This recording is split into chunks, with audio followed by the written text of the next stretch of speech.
This is a live presentation of the Titan Upload Network.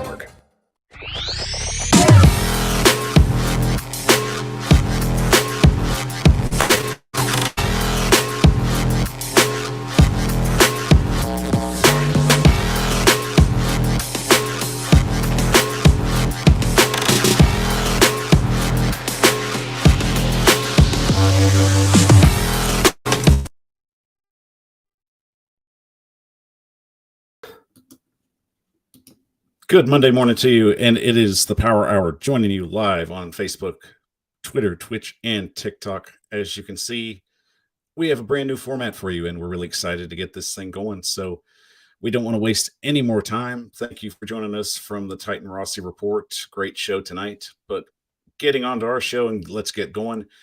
Joining us, as always, is Lee from the 615 Podcast. Lee, my fireball, how are you tonight? It's been a long day. And that it has. And I definitely know we'll try and discuss the issues that have been going on today, especially our thoughts, prayers, and reflections are with the city of Nashville and all the families as well. But as I said, we'll talk about that a little later in the show, just to try and just get our minds off this for a moment and just catch a break for all the things that have been going on. But also joining us on the show tonight is our good friend of the Jump Pass podcast. It is Ryan Harris joining us as well. So Ryan, good seeing you tonight, buddy.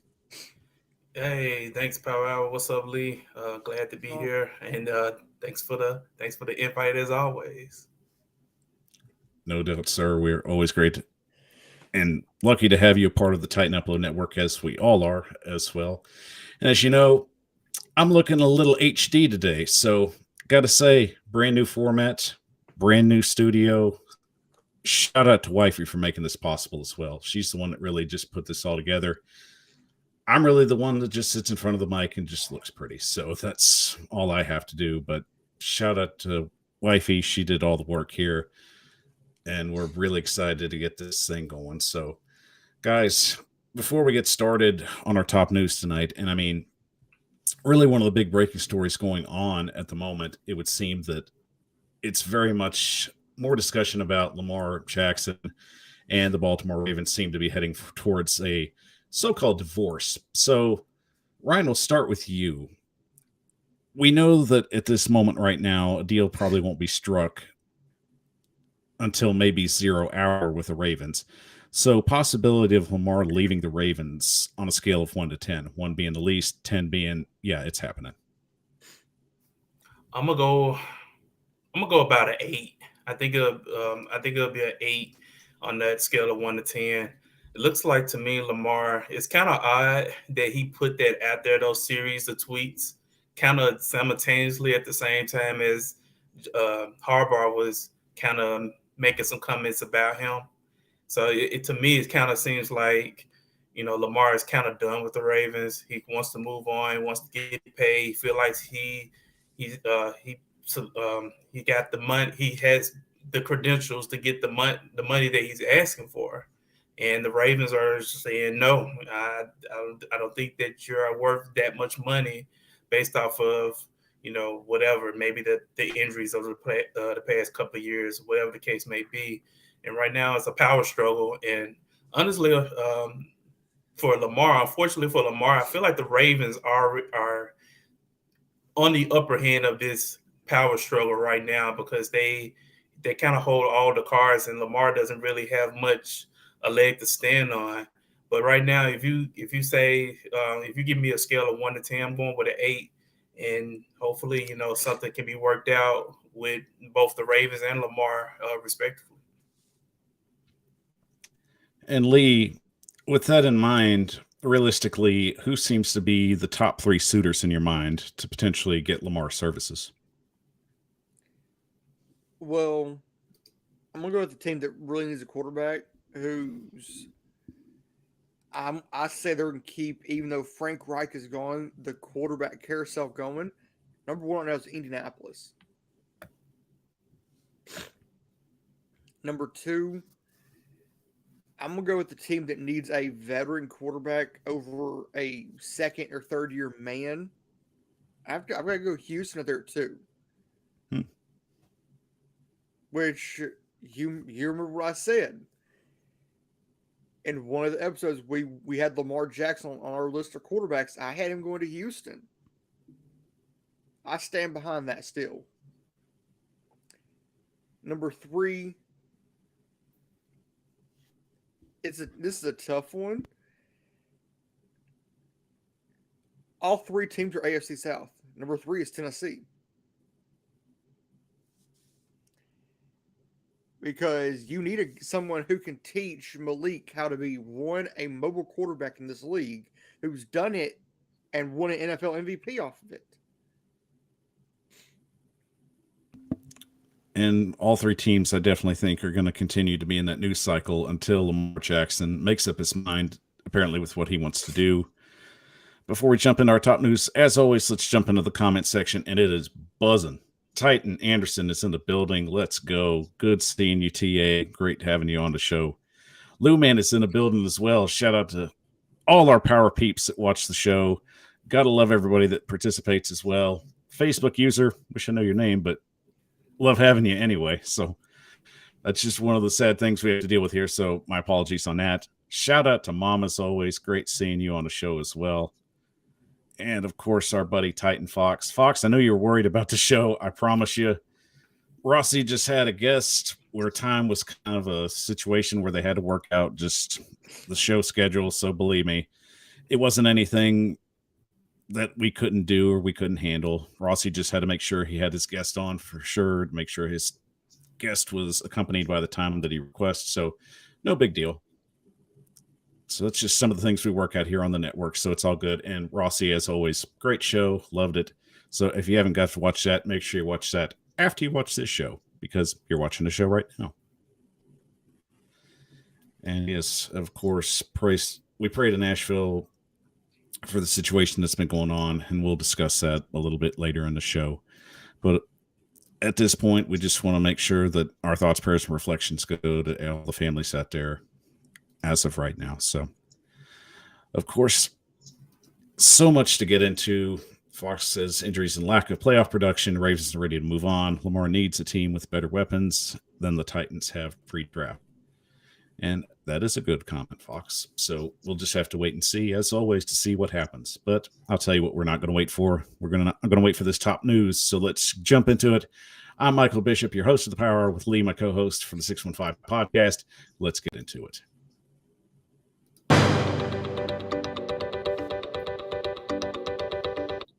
And of course, one of the biggest stories breaking this week, the NFL seems to be pretty happy with what Roger Goodell has been doing during his tenure. So, of course, an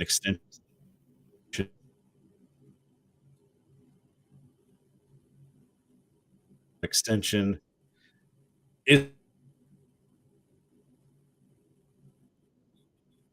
going forward.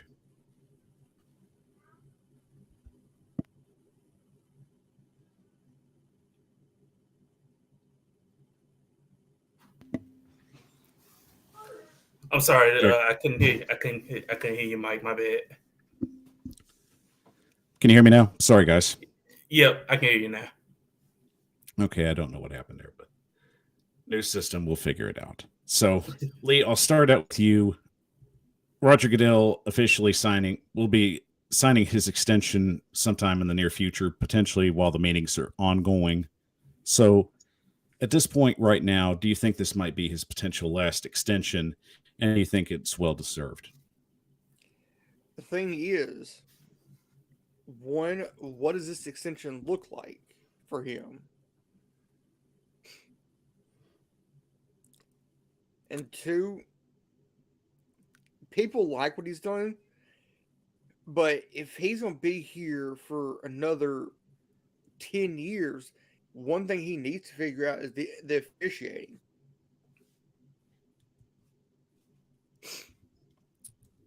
And I agree with that. I mean, it's going to be a slew of just things that he's going to have to continue to try and right the ship on. But Ryan, this one, I would have to say, Goodell's tenure, while you have had controversy at times, he makes the owners money. And that's realistically the reason that he's getting this extension. Do you think it's a fair or foul situation?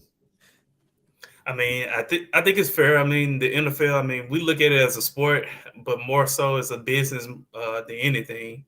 So, I mean, I think it's fair. I mean, that's what it's all about is to continue to make as much money as possible. And Goodell has, I mean, to his credit, has done a really good job of bringing in the revenue to the business called the NFL. Adding, the London games this past season, now putting Germany as a part of the rotation for that one game between the Bucks and Seahawks that turned out a really great crowd. So he's done a. I would say this. I've had a mixed bag with Roger Goodell, but I will say that he's done a great job in globalizing the game. Especially into countries that don't really watch American football. Their own version of football, of course, we call it soccer. So at the end of the day, I think Goodell has done a good job. And to kind of talk about the contract standpoint, from what I've researched and everything, I think it's a situation where I don't think it's going to be like a 10-year deal. I think it's more like a 3-year deal where the extension goes into 2027 if they can figure something out between now and 2024. And it's more than likely it'll probably extend maybe even beyond that, depending on how many years they want to add. I would potentially have to think maybe down to the 2030 season, potentially, if that could be on the table. So, Lee, realistically, Roger Goodell's legacy, what would you put it as? Well, I'm gonna pull off what Brian said. He's done great for the. He's done great for the game, and just to mention what Ryan mentioned, expanding outside of London for the international games, Mexico. Now you throw Germany into the mix. Where to next? Australia? Maybe Japan? Who knows? And definitely some interesting locations there that we could potentially see in the near future. So, anybody in the chat have any idea what Roger Goodell's legacy would be? Please share with us as well. But realistically, I look at the good and the bad. And as much good as Goodell's done for the game in terms of making money, you still have to look at the things that he's basically held the league back with. And we look at the situations with just officiating, like Lee brought up. We look at the situation with, trying to enforce a better set of the Rooney rule, where it's continually just walked over. And you would like to see more minority candidates actually have the kind of just chances and opportunities to get a job interview without just being a check mark box. So I think you have to look at those also in consideration with that. I do think what Goodell's done, it's a mixed bag. I do think he's done well, but at the same time, there's things he could do better. And during the remainder of his tenure, however long that can be, I really think that's going to be one of the situations that's going to get judged. I mean, especially we look at the Ray Rice situation. I think that's really kind of one of the biggest black marks on his checkbox. I mean, do you guys agree or disagree? I definitely agree. And that was kind of the next point I was going to make about it is the inconsistencies of the disciplinary action towards certain players. Like you would give, Ray Rice 2 games and you haven't got the full context of the situation yet. Or, the witch hunt of Tom Brady and that 4-game suspension for the Flakegate. Or then the constant suspension of Josh Gordon for an entire season for, substance abuse or whatever, or, marijuana use. And then you also got to look at the situation with the concussions. He's done a pretty much a piss poor job of kind of monitoring that in regards to the concussions. I feel like it's been like a hypocritical thing because on one end you're saying, okay, let's protect the league, let's protect the players from concussions, but then you use it as a part of your your promotion when you're trying to bring in new fans by showing hard hits. So it's a little bit of like I said, it's a little bit of a mixed bag when it comes to him and his tenure as commissioner. And Titan Fox asks, does Daniel Snyder still have a job? I'll answer the legacy question after someone tells me that first. Uh, Fox, right now, from what I'm seeing in a lot of reports, Snyder looks close to be potentially selling the team. We don't know who's the front runner. We don't know the situation there. So it's moving along. It could potentially happen maybe before the draft. So realistically, the wheels are moving. But anyway, enough about Roger Goodell. But in the same sense, another situation that kind of falls into his jurisdiction. Roughing the passer has been one of the questionable calls, especially in the 2022 season. So, with the potential of actually having a chance to review this, it may not be something that's going to be looked at, especially in the league meetings this year. So, Ryan, while we say this is probably one of the most questionable calls, especially coming into last season, do you think that this is something that they should really try and push for to actually have reviewable? I would say yeah, but I you got to remember, kind of remember that was 2018. No, I'm sorry, yeah, 2018. The NFC Championship game between the Saints and the Rams. What was the big talk during that game? It was the missed call of that pass interference that basically helped the Rams get to the Super Bowl. And then the next year, the following year, what they do, they made pass interference reviewable. But the problem with that was there were 81 pass interference calls in all of 2019 that were reviewed by the league. Only 13 were overturned. So the problem I have with that is, number one, are referees going to have the ego? If their ego going to be big enough or small enough or whatever to say, you know what, I missed the passing, the roughing the passing call. I'm going to overturn it because it wasn't as bad as I saw it on replay. Or are we going to see the same thing as the pass interference rule from a few years ago, to where they're like, okay, we're only going to overturn that call only 3 to 5% of the time. So that's kind of the dilemma that that the NFL is facing with roughing the passing calls, if they're trying to review that particular penalty. And Lee, it's really just a situation of, do we want the game to be more efficient, or is this going to be a situation where it drags the game long and making it even longer? So, what's your take on this? Well,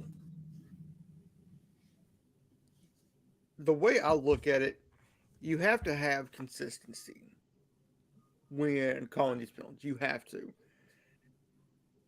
But it's also got to be about the safety of the game, the safety of the players. People may not want the roughing the passer. Some coaches out there may not want the roughing the passer reviewed because it may help their team.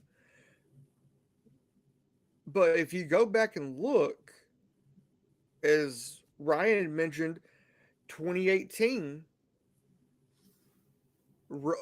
pass interference, and then you get to 2019 where it's reviewable, and they overturn it maybe 3 to 5% of the time.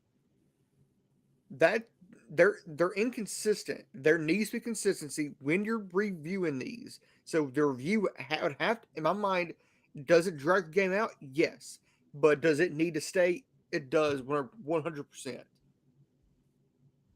And I agree with you. I think that's one of the things that continues to hold this game back. We want to try and keep the human element with it, with the referees trying to make these calls and show that there can be mistakes made. But realistically, in an age where we have the technology and the advancements to actually make this game better than it was, it just seems like we just kind of just sit on our hands and just hope for the best. So, for both of you, this will be the final question of this debate. Ryan, we'll start with you and finish with Lee. Do you think that this will pass this year during the league meetings? No, I don't think it will. I think it'll just be a talking point between owners, and overall, I don't think they're going to pass that rule. I think it's just too many loopholes within that within that process. And I'm gonna say the same thing. No, I don't see where it passes this year because there's so many things that are, as I said, I'm back to using the same word I was just using, inconsistent. You need to be able to review stuff like plays like the rough of the passer because it could be basically the deciding factor between winning and losing a game.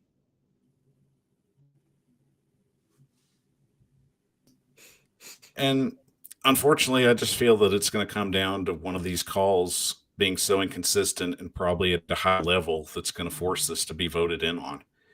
And that's realistically what's more likely going to happen. And joining in the chat with some takes, Hawks brings up a good point. There's a lot of bias in calls sometimes. A heavy D lineman lands on Patrick Mahomes, Tom Brady, and they lose signs. And even Hey lands on Malik Willis, and nobody says a word. Reputation calls. Lou Man says, I think the replay needs to be removed. Let them play, and if a mistake is made, fire the ref after the game. And I appreciate you for being honest on that, Lou. I mean, you know, we all get just peeved with these refs and with the calls and everything. I don't want to be the one to make that call because it's somebody's livelihood on. And let's remember, these officials, they're only part-time employees. These guys have they have real jobs outside of the NFL. Like good old Ed Hockley is an attorney. Yeah, I didn't know that until like last year. I miss guns out, funds out. So his kid's okay, but everybody but the center. But it's going to be one of the decisions made in these league meetings, and I agree with you guys. Unfortunately, this one's probably going to basically fall under the table, at least for when it has to come up in the next discussions. But I'll tell you what's not on the table. Bobby Wagner is completely off the table, where he is going home to Seattle on a one-year deal for $7 million. Lee, you got to admit, Seattle's shoring up their defense and bringing back just a very fan favorite. So, good deal or bad deal on Seattle's end? I think it's a really good deal because we know the saying, offense makes the money, or offense sells tickets, defense wins championships. And that statement rung true when Seattle made their run and won the NFC twice and the Super Bowl in one of the two appearances in the late 2020s or late 2010s. Mid to late 2010s. And Ryan, I'm not going to say it's like the lights out move, but I definitely think that this is definitely going to help Seattle's defense have that edge going into next season. Wouldn't you agree? Absolutely. I mean, bringing a leader back to your defense. I mean, this is a defense that missed some leadership per se. They did miss his leadership last year, and they struggle. And Bobby Wagner, still a pretty good run stopping linebacker, and that was something that Seattle really struggled with all of last year, was stopping the run. So he definitely will help. I mean, he's definitely not the same guy that he was in his prime where he was making all pros, but I mean, he still got a little something left in the tank to be able to help Seattle and continue, being the enforcer of that defense, or being the leader of that defense. It just amazes me that, some guys just think the grass is greener in that kind of situation. Wagner goes to the Rams, and unfortunately, it just kind of was just a cap casualty at that point. The Rams basically trying to just shave money. So for Seattle right now, we'll start with Ryan and end with Lee on this one. Does this help advance their playoff chances for this season, or do you see them kind of being in the same boat as they were last year? Yeah, I don't think this is like a franchise altering move. It's not going to put them in the forefront as the favorite for the NFC or anything like that. But I mean, I do think they are a dark horse candidate right now, depending on how they draft and things of that nature. Because the NFC is very weak. I mean, you got Philadelphia, San Francisco is there. I mean, but San Francisco's got quarterback issues.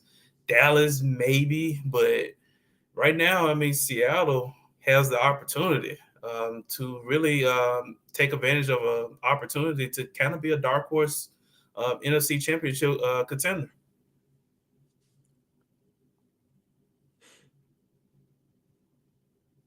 Lee, your thoughts? I'm gonna play off what he said, what Ryan said. No, this is not a blockbuster move, but does it make them certainly a little bit more postseason attractive? Yes, it does.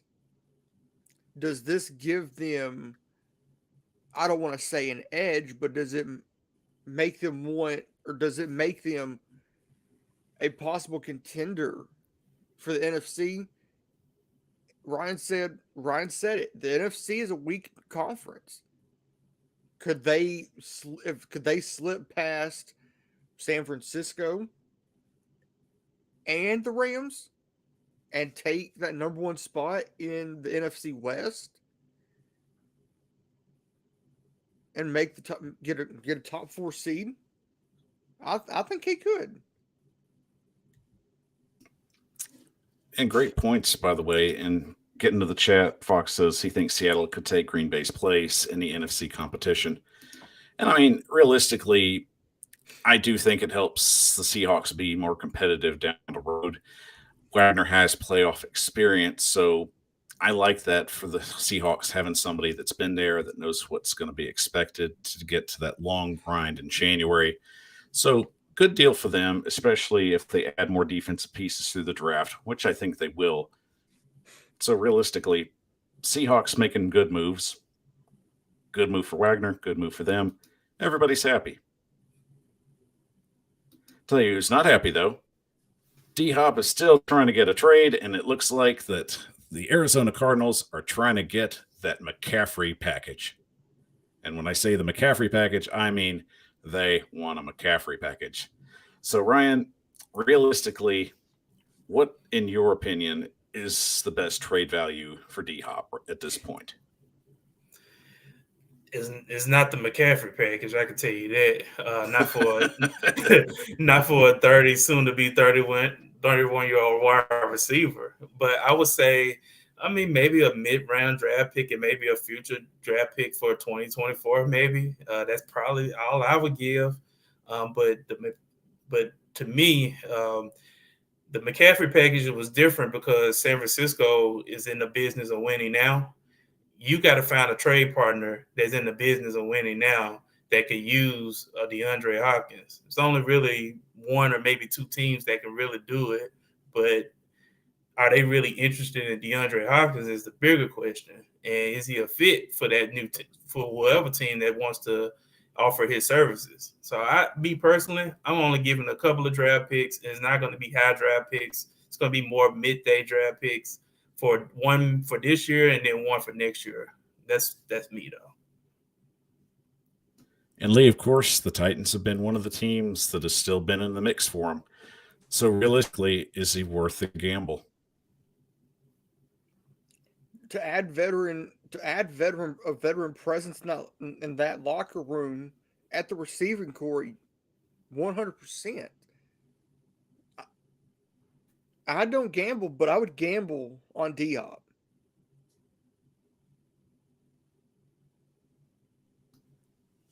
All right. So to finish this one off, of course, Lee, we'll start with you on this and we'll finish with Ryan. Give me your best trade offer for DeAndre Hopkins. Well, I would say show me the money. Show me the money, Lee. I'd probably go a third this year, a fifth next year. That could be a conditional fourth for maybe D-Hop, and a fourth from this year. All right. I think that would move the needle. Ryan, what do you got? Kind of similar to Lee. I would say like a third round this year, and then basically, um, maybe a third or fourth round for next year as well. Um, like I said, I think it's worth for the Titans. It's definitely worth the gamble, but I know for certain teams, it's not really worth that gamble to give away so many draft picks because it's DeAndre Hopkins and he's on the wrong side of 30. My only concern though, before I end it, is the Titans have this curse, all right, of getting wide receivers over the age of 30. They put on a two-tone blue, and then all of a sudden they Ugh. forgot how to be an all-pro wide receiver. So, whether it's Andre Johnson, Randy Moss, Robert Woods, Julio Jones, it's just it's a curse. And I don't know if DeAndre Hopkins could, break that curse, but that's my only concern.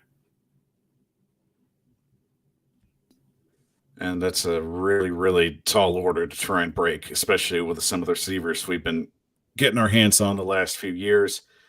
Is DeAndre Hopkins worth it in the long run?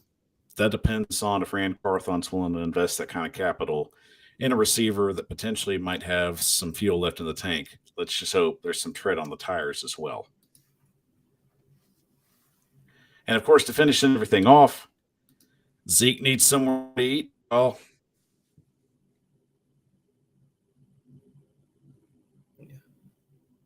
Elliott.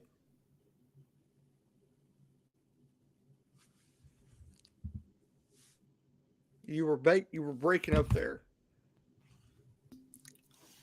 See, we're just trying to get this new system worked out, and I'm already having trouble. So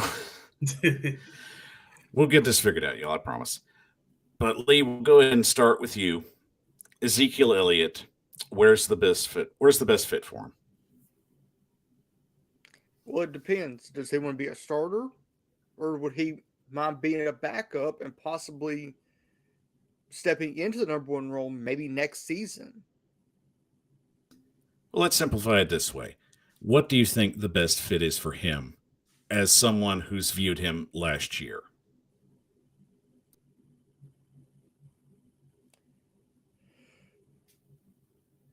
Best fit for Zeke. Okay.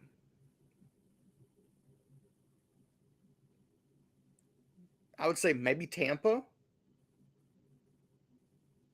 because they don't really have a running back that's worth mentioning.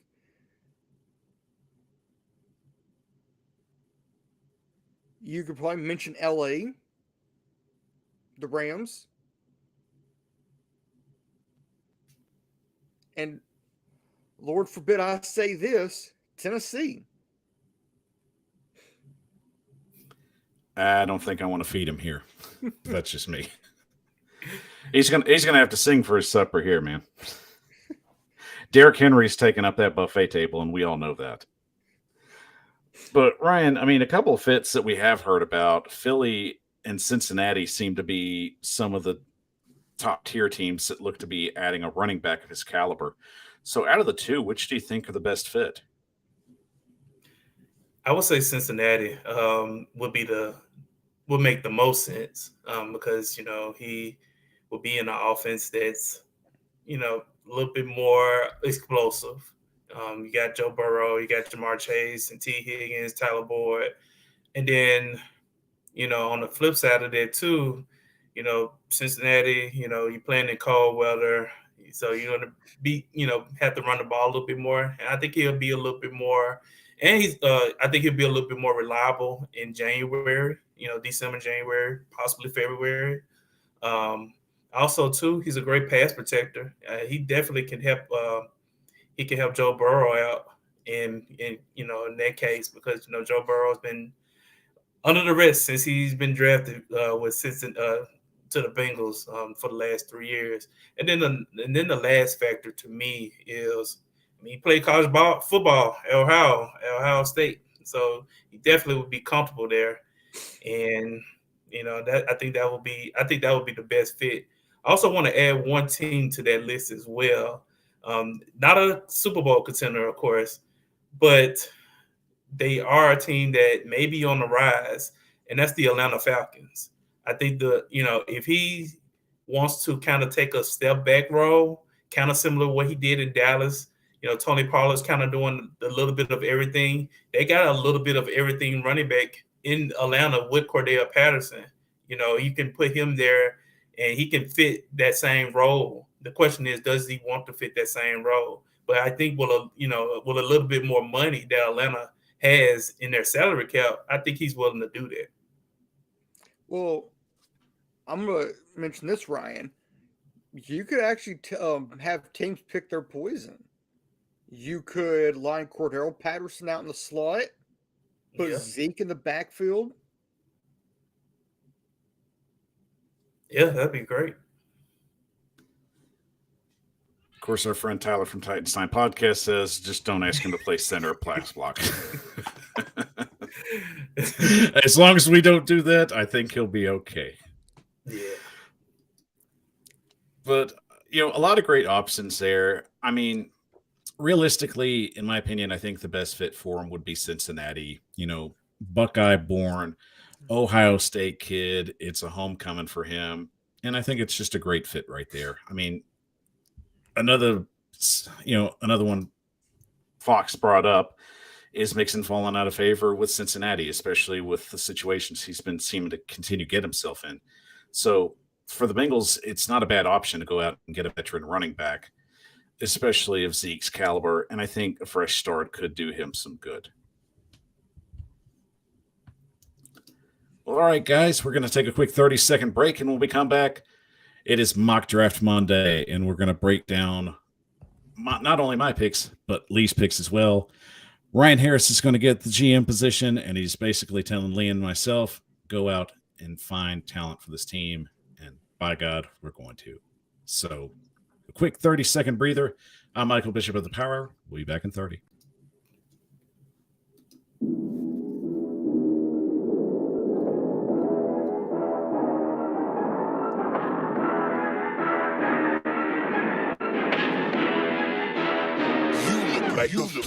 Really, y'all don't know this, y'all in danger.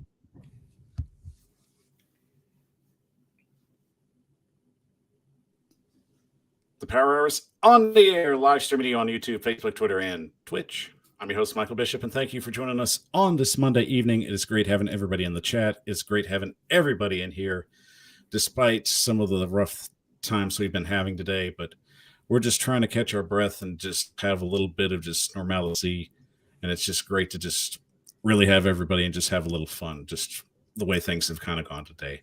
As always, it's my fireball to my right, Lee from the 615 podcast that gives out that good information. And of course, our good friend and best buddy, Ryan Harris of the Jump Pass podcast, joining us tonight. As always, thank you for taking the time, man, to join us on the show. Appreciate it. I appreciate the invite. And of course, I got to ask before we get going, Ryan, I know you got a lot of things going on with the podcast. Can you let us in on a little bit of secrets? Yeah, I got a couple of things going on. Of course, there will be a podcast episode this week, basically kind of just talking about the Kevin Byard dilemma and then the results happening with that, what's going on with the Ryan Tannehill situation, why I think that you have to take Rand Cardone and Mike Vrabel's comments with a grain of salt. And then, of course, talking about Jeffrey Simmons, what's going to be the end game with the Jeffrey Simmons contract situation. Also, too, working on a big-time special guest. Right now, I'm not going to display it because I don't want to jinx myself, but this is a big-time person that I've been talking to, kind of having conversations with. And, once everything kind of gets together, once the I's are dotted and the T's are crossed, it's going to be a huge episode for the channel and as well as for the podcast as well. We're definitely looking forward to that with great anticipation. Ryan Harris always bringing it on the Jump Pass podcast. And of course, Lee, we got to ask you, man.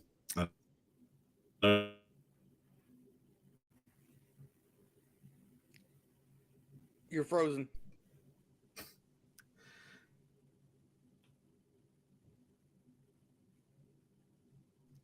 Did I unfreeze? There we go. Are we good? Okay, we're good. Yep.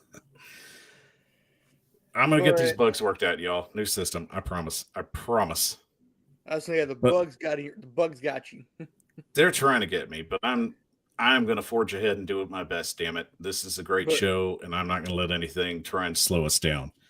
So, Lee, of course, as you're always pulling double duty for our show, I know you got a few stirrups in the fire as well of your own. So, what's going on with the 615? Yeah, it's getting to be that time of year. Starting, I think, this weekend.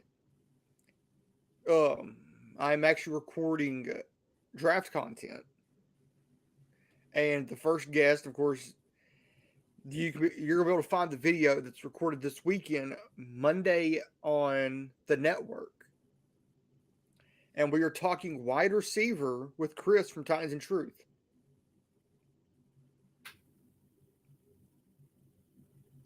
So, as always, Lee is bringing in some of the best info on his podcast as well. Check out the 6-5.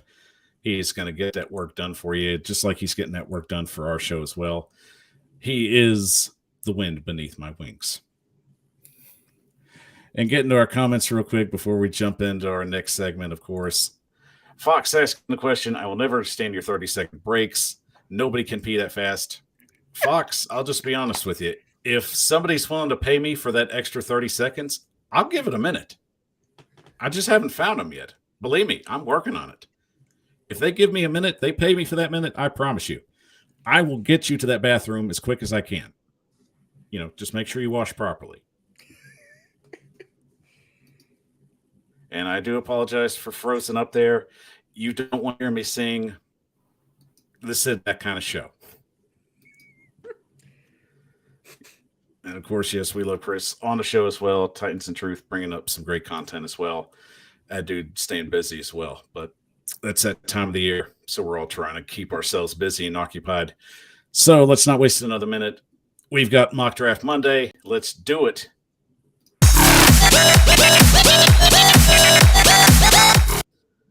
And of course, to start things out, of course, Lee, you are given the first pick of the draft. You get pick 11.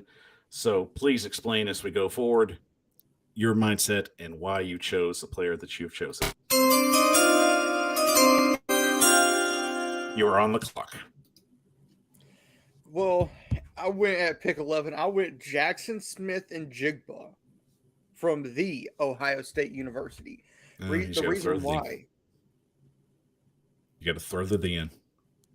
You can't trademark the. But the reason why, he's a precision route runner, and you've seen that precision route runners have lasted in this league, and they're the ones that are able to get open.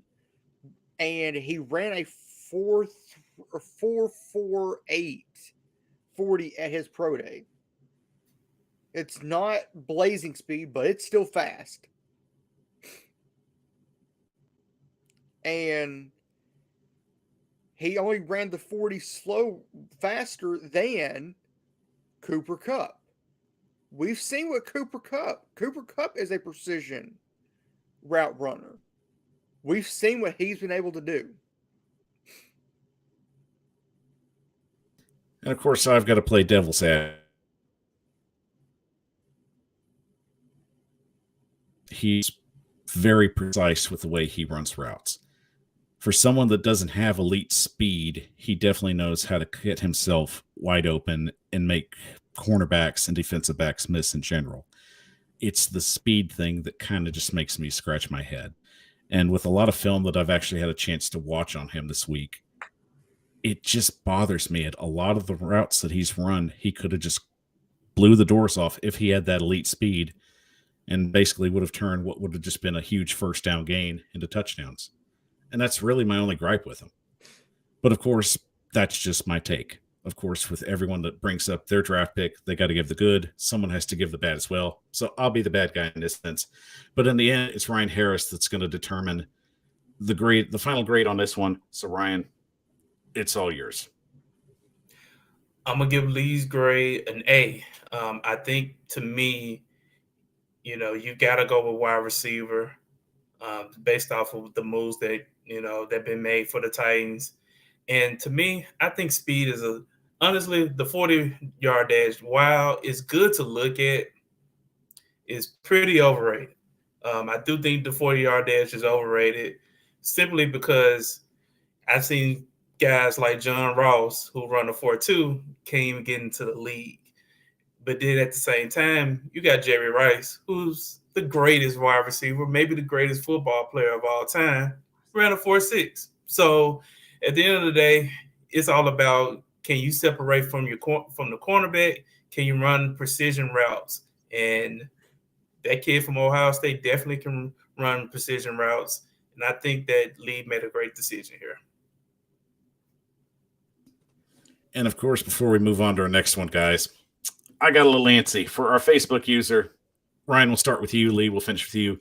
Where can they find your great content on your podcast? Yeah, you can find the Jump Pass on all streaming platforms. The major ones like Spotify, Apple Music, Stitcher, any major any major podcast platform, you can see the Jump Pass on there. All you got to do is just hit the Jump Pass, and you will see that bright blue new cover that I have. Thanks to Mike, that bright blue cover, and that will be my show. And on my end, you can, of course, you can find it on Spotify. Search the 615 on Spotify, Apple, and I just recently found it on iHeartRadio. And on my end, you're watching it. I don't know what you're looking for. Fox, you can't put a TM on something like that. It's got to be registered. There's procedures here, damn it. Well, as Lee's already made his pick, I guess I'm up next.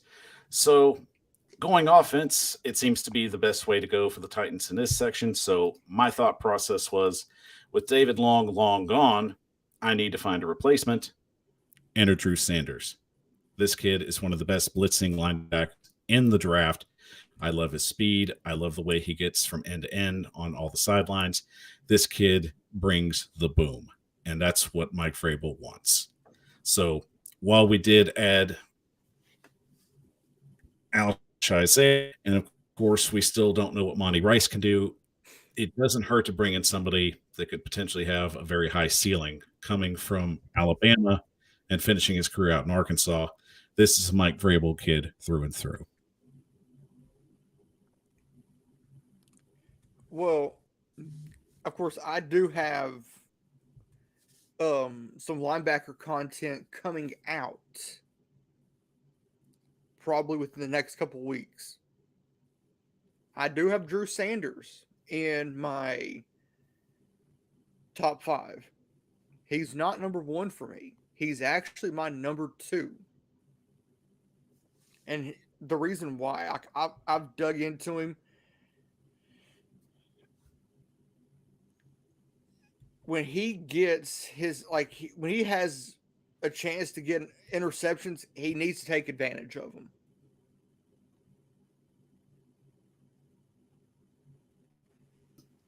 And I will rebuttal with that. Mike Vrabel's going to coach him. The end. And that's the only knock I have on the kid. Is that. I can live with that. But he's massive, though. 6'5", 233. At linebacker, that's more of an edge rusher for me. And real quick, because I know somebody's going to bring this up. I know you're going to say Washington. Why didn't I draft Washington? He was gone in the first round. So the thought crossed my mind, but the move was already made. So, of course, GM Ryan, I wait for your approval. All right. I like Drew Sanders. I do agree with Lee's point regarding the playmaking or the lack thereof playmaking. But I think it's a solid pick. And if I give it a grade, I say it's an A-. I give it an A-. I think it's definitely a Mike Vrabel guy. definitely a guy that Mike Vrabel can mold into being a very solid rotational linebacker to start his career, and then eventually maybe a full-time starter if everything works out. So yeah, I think it's a great. I think it's a really good move. So I approve. I say definitely a A-. And I will take that. So, as I gracefully and most humbly bow out of my position, Lee, you are back on the clock. And of course, with pick 3, things are going to get very interesting. We had to find a possible diamond in the rough.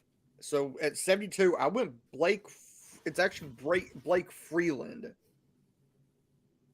from BYU. Dude's massive. 6'8", 304. Could he be? If the Titans were to go and grab Blake Freeland from BYU, you could take Andre Dillard, move him in to play your left guard, throw him at left tackle. That would sure up your left side right there for at least the next 3 years.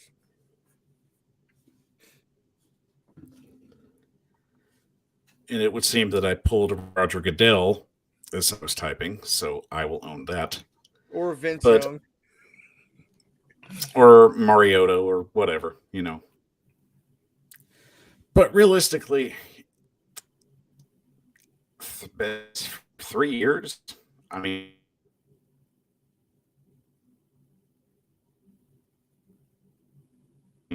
if I'm trying to draft a tackle, I would definitely want to draft somebody that's going to be.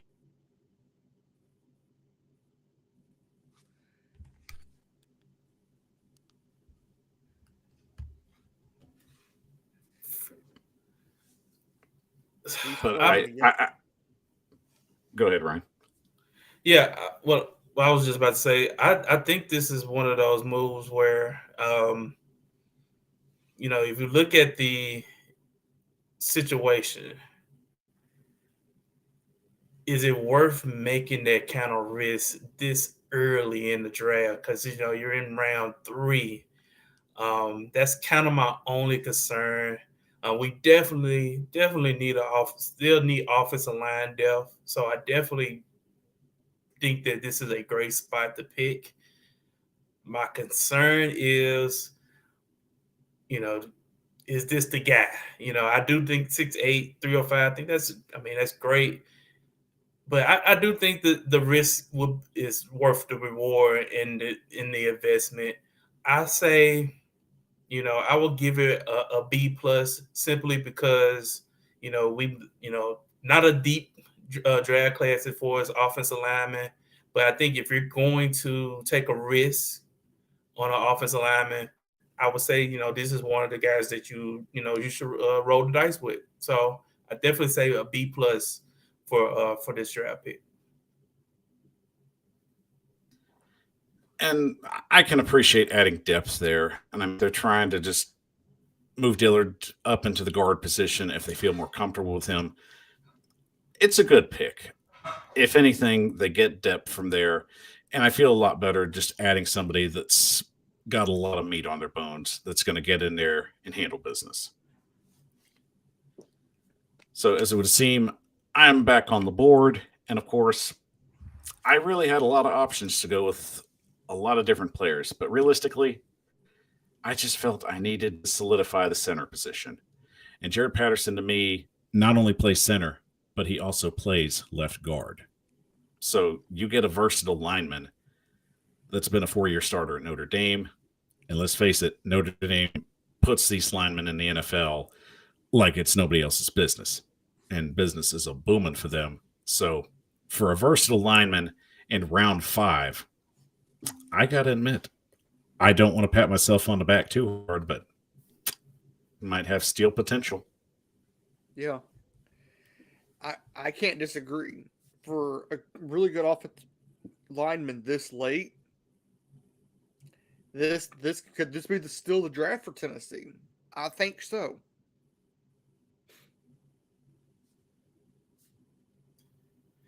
To me, I like this pick. I really do, especially at this position. He's a guy that I've been seeing on draft boards where he can go somewhere anywhere between the second round and the fourth round. Haven't even seen anybody talk about him going fifth. Not too much anyway. I think this is a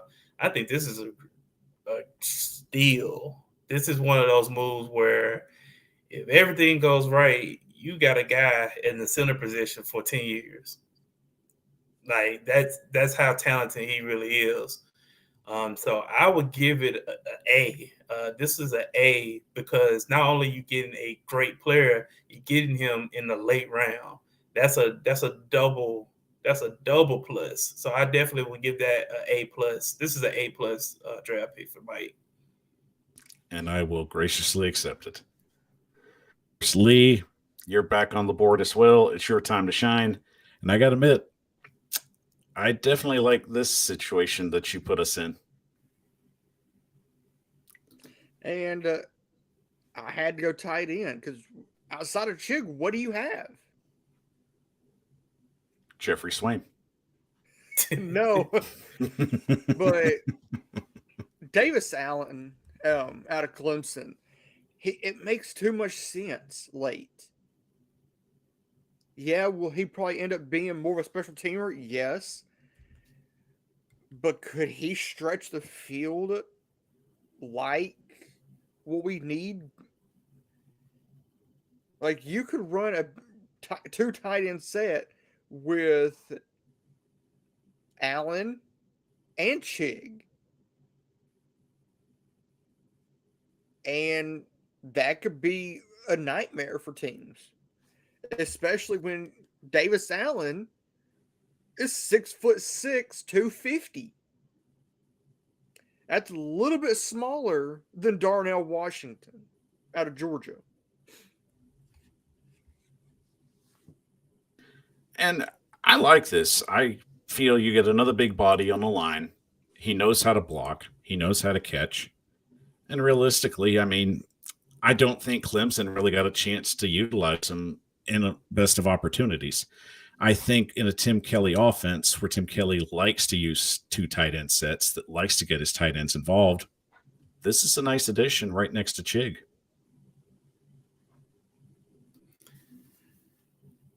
I love this pick.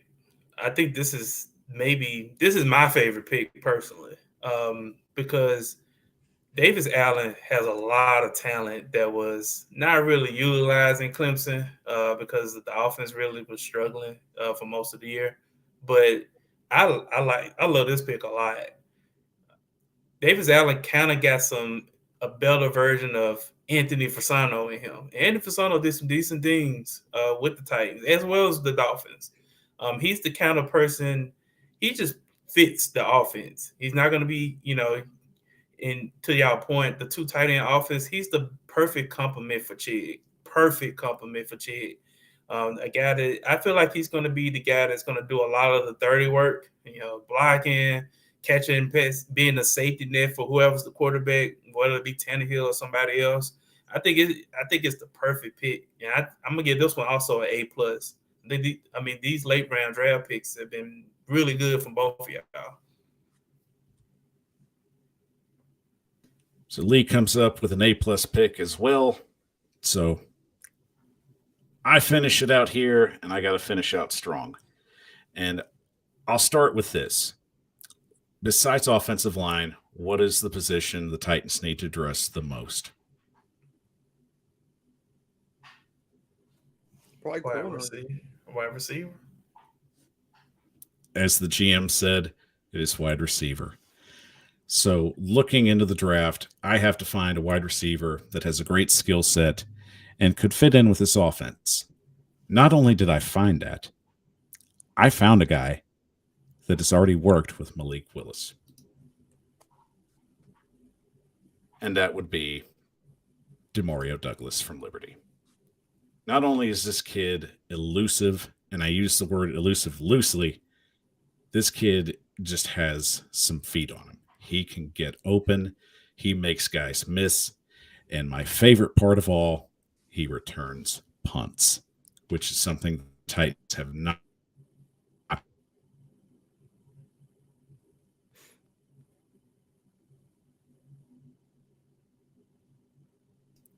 So my mindset is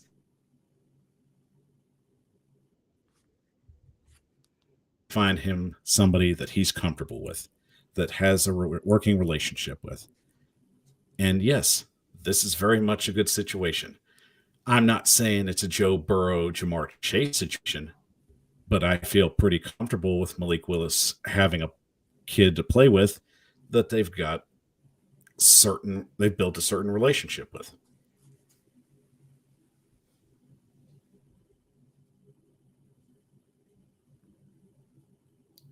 I like it.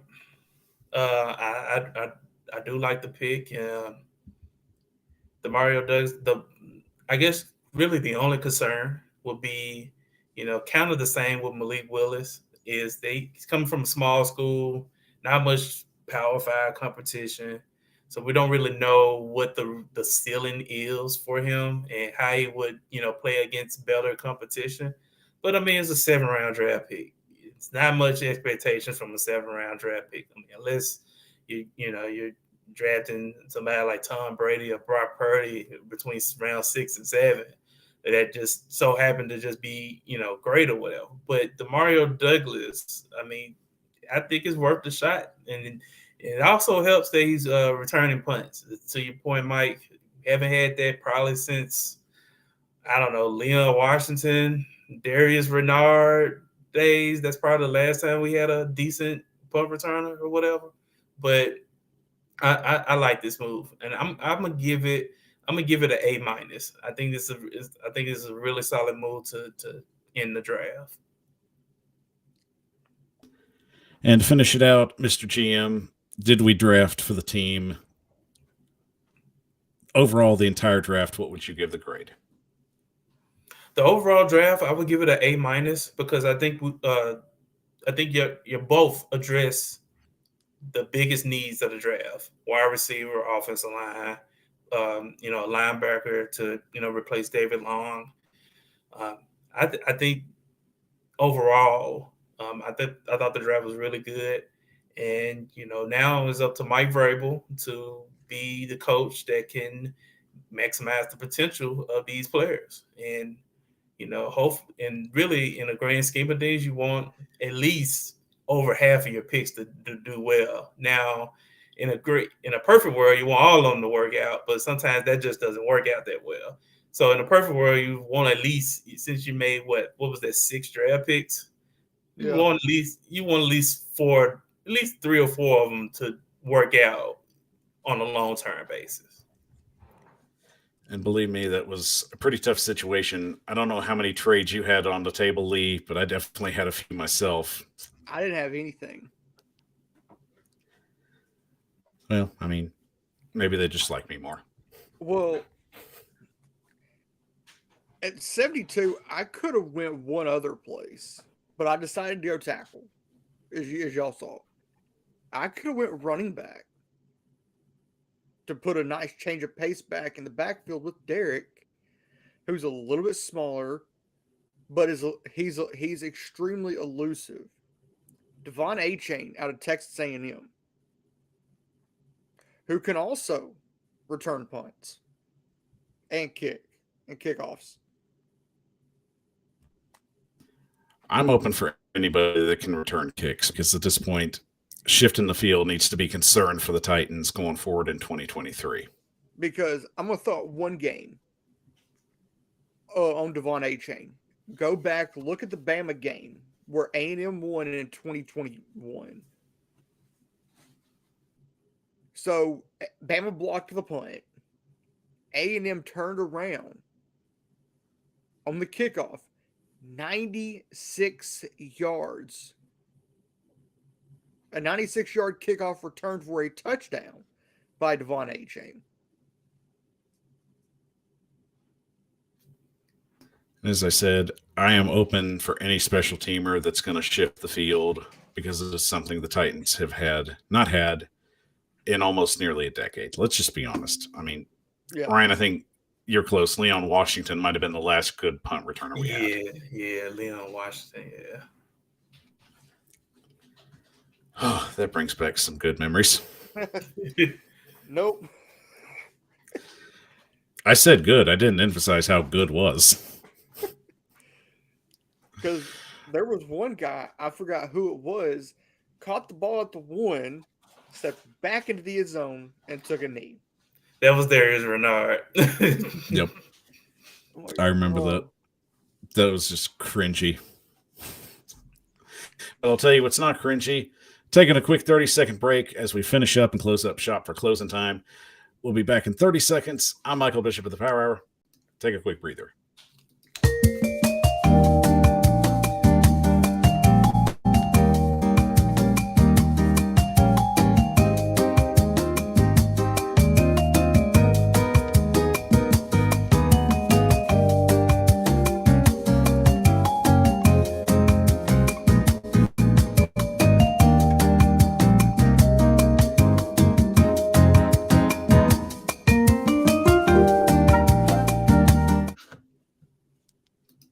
The Power Hour is on the air, live streaming to you on YouTube, Facebook, Twitter, and Twitch.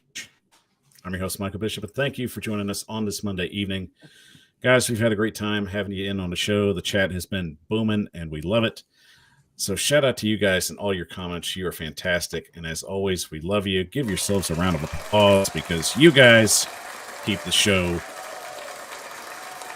100, as we like to say. And of course, as always, don't forget, we are a part of the Titan Upload Network. Make sure you follow us and all our great content on the Titan Upload channel on YouTube. We're putting out great content for you every day. And we're going to make sure that you get to the draft as soon as possible because we know it's a long off season. We're going to get you through it. We promise. And of course, as always, guys, we got a clip shop. We love having you, but you don't have to go home, but you can't stay here as we close the doors. Closing time. Good night, losers. And of course, to close it out, first things first, I found this story very intriguing. Derek Wolfe, a former player for the Denver Broncos, apparently had a very interesting way to get himself ripped for the game.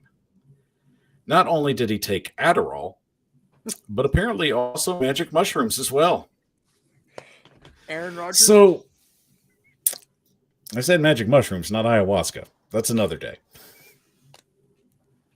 So, I gotta admit, I'm a little curious on this because I kind of get the feeling it's like he definitely microdosed. Don't ask me how I know that. That's my story, and I'm sticking to it.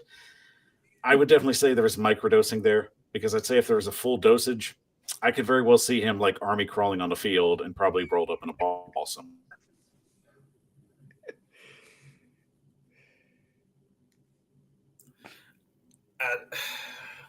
I'm not surprised. Honestly, I'm not surprised. Based off of what his career has been, the things that I've heard he has done, I am not the least bit surprised. He would have made the perfect Titan, by the way. He would have been perfect with Ben Jones and Taylor Lewan. That would have been perfect. And the crazy thing is he won a Super Bowl. So you think Aaron Rodgers would have jumped on that train a long time ago. Yeah. But just a little humor to get us through. Of course, just a rough day today. And of course, we'll finish it off with Lee's final thoughts of the night. Lee, the floor is yours.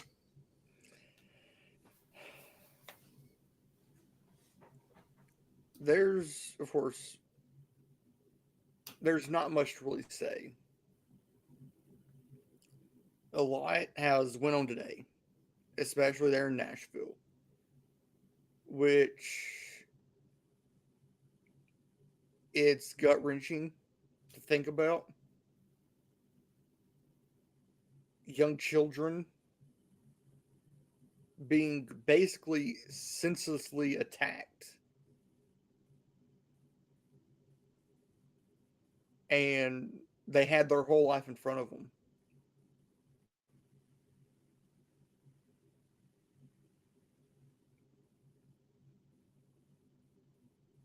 And I don't think there's anything else really left to say. Except for it's hard to think about.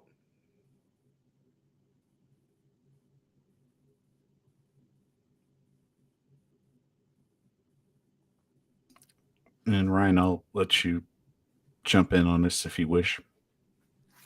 Yeah, it's a very unfortunate situation.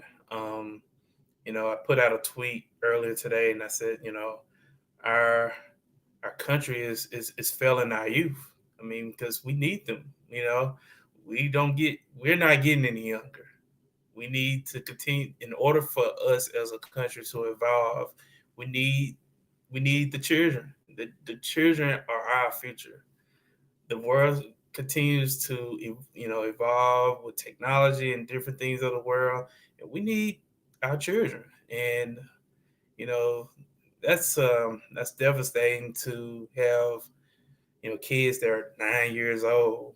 And my heart really breaks for the parents of those kids because you drop them off to school. That's the last time you saw 'em. And that's really the it's really heartbreaking to really think about it. And now, as a person who doesn't have any children, you kind of have to start thinking, if you want to, have any kids in this world, not because do you want to deal with the responsibility of being a parent? Do you want what kind of world are you bringing the children into? So that's time, for anybody like myself that's, going through the situation of not having any children yet. That's just something to kind of think about as you progress in this world. And I'm gonna add one more thought to what Ryan was saying. There's a quote that my mom has always told me: "A parent is not supposed to bury their child."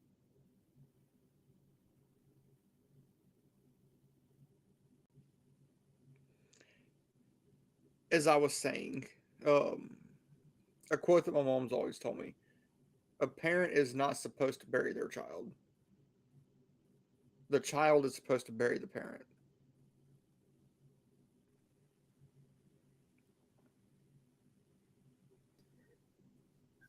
And it's a situation that just continues to be a problem in this country. And I'm not going to get on a soapbox and I'm not going to get political because it's just inappropriate at that time.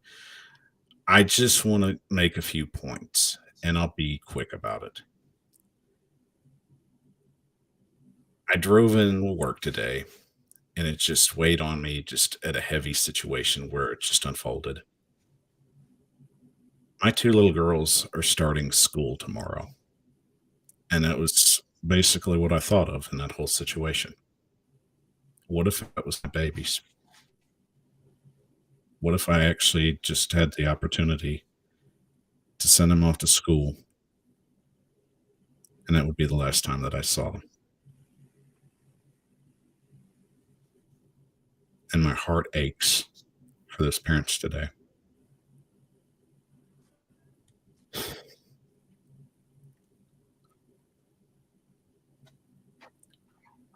We can't control what happens in life because life is basically just chaos at times. But we can control who we want to be as people. We can control at times what we can do in the moment where we have that opportunity to be better people. And my take is at some point, we have to treasure the time that we have with our children for those that are parents and for those that will be parents. Because you're only going to get those opportunities to have just those little moments with your babies. Cherish them, love them, and enjoy them. No one should have to be in a situation like this. And it's scary that we live in a country where this continues to be an epidemic of the highest proportion. As Lee said, no child should have to be buried by their parent. It shouldn't have to be. There shouldn't be. There needs to be higher accountability for the people that can make changes. And it's not directed at any in particular group. It's for the people that have that power to make the change. And I'm tired of seeing an epidemic in a country where child coffins and child urns is a business that is making bank. And it infuriates me.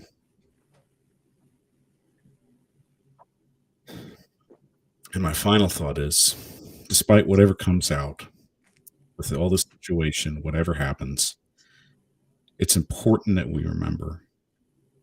I don't know what went through that person's mind. I can't fathom somebody wanting to go to that point to hurt someone that never, at least from my knowledge, never hurt them. Because I don't want to talk about a situation that I have no knowledge about. But I will say this to everybody, because this is something everyone can do. It doesn't cost anything, and it shouldn't have to be a burden on you. Be kind to one another. Be kind to the people that matter to you. Be kind to the people that aren't so kind to you as well.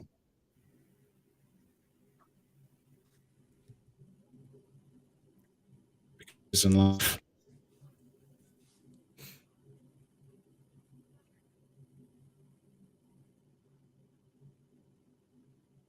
be the best person we can be.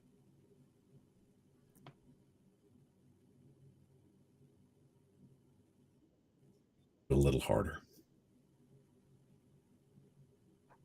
Because we never know what really somebody's going through in their life. And it's sad when it comes to a point when it's too late for them to turn back and do something heinous. And this isn't me trying to make this an all right situation, but it's not. But these situations can be averted, especially for people that are having a hard time in their lives, when we can step in and show that compassion and love towards them. So, to all the parents out there in Nashville tonight, I know there's no words that I can say that ever make you feel better or take away this pain, but just please know. And I say this for everyone. We love you.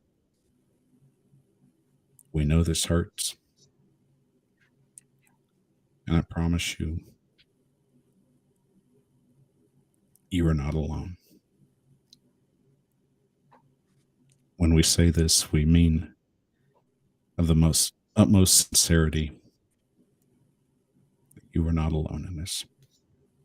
And we wish you all the love we can give, and that you truly are in our thoughts, prayers, and reflections. And we hope that one day that this will not be a situation going forward.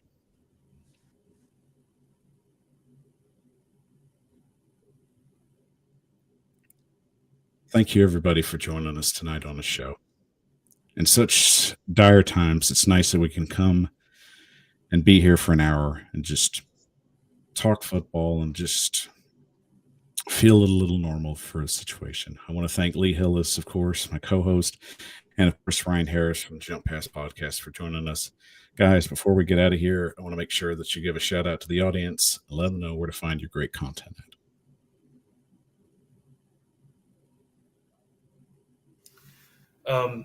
You can find me on Twitter at Ryan Harris 662. Where I talk about Titans and other things. You can also follow the Jump Pass at the Jump Pass TN. TN as T as in Titan, N as in Nation. So you can follow those two platforms. That's where you will get all the content. That's where you will get all the episodes as well, because the links are in the description for not only for me, my personal channel, but also for the Jump Pass as well. So if you want to check out an old episode from 2 years ago with Paul Kaharski or Mickey Ryan or anybody like that, you can do that as well. So, again, Mike, Lee, thank y'all for inviting me. As always, it's always a great show. It's always great being around people that, that I can consider friends. Likewise, buddy. And we're always happy to have you on the show, and you just keep putting out that great content. Draft's coming down the pike, so it's going to get a lot more exciting as things go.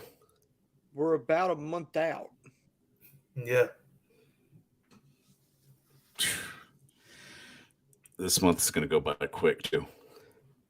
So I got to admit, it can't get here soon enough. I'm super excited. I know Lee's excited, especially he's getting all his draft work, getting ready to go. He's burning both ends of the candle. There might be a third end of that candle, but I'm not sure. No, there's definitely not a third end. Between doing my own stuff and of course stuff for the Power Hour. Whew, But Lee, you do it so well. yes. So well. Real quick, Lou Man asking, are you going to cover the draft? Well, Lou, I mean, we're going to have a meeting soon, so I'm sure that's going to be the number one thing on the docket. So we definitely want to get Draft Brian in there. And as always, we got a lot of stories that are going to break, so I'm sure we'll all get together and figure that out soon. But of course, I mean, speaking of Draft Brian, the best way you can find him is subscribing to our channel on the Titan Upload Network. Make sure you follow all your favorites, Titan Upload, Titan Rossi, of course, Ryan Harris of the Jump Pass Podcast, our good insider, James Titans for Life, Draft Brian, who's been busy. I'm telling you, he's been busy. And Lee Hillis, of course, with the 615 Podcast, getting ready for his draft work and his draft updates. And of course, just yours truly, the Power Hour. So don't forget to like, subscribe, and follow us on all our individual pages as well on YouTube. And don't forget, we got a Facebook page too, because we love the Facebook people. You guys are the original OGs, and we were the first channel to make it official there. So we're going to take care of you guys too. So we haven't forgot about you, Facebook. We just got to market a lot of channels. And of course, as always, guys, don't forget to follow me on all of my social media platforms on Twitter, Facebook, YouTube, TikTok. I don't care what happens on TikTok. I'm still going to keep throwing them up. I don't care if they're going to take it away from me. Try me. I'm going to put that content out because that's how I roll. And of course, my 2 followers on Twitch. I love you guys. You guys are fantastic. So don't forget to follow us on. Don't forget to follow me on there at the Power Hour 615. So, of course, as always, guys, it's been great having you on the show. It's been great talking football and getting our minds off just the entire situation going forward. Our thoughts and prayers and reflections go out to everybody, the families in the situation, and the city of Nashville. So we will continue to monitor that and hope for the best. So there are some irons in the fire, and y'all should be finding out about something this week with this show. We will find out. I know something, but I'm not going to tell you. You'll have to just tune in and find out.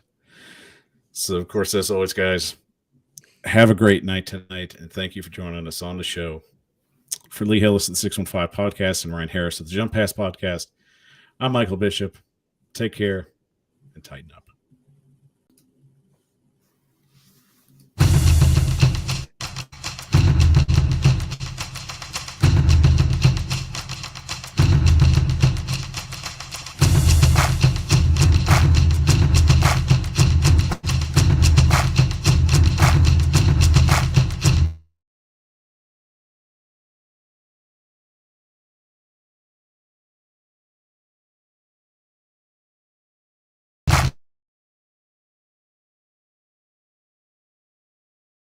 Thank you for watching this live presentation of the Titan Upload Network.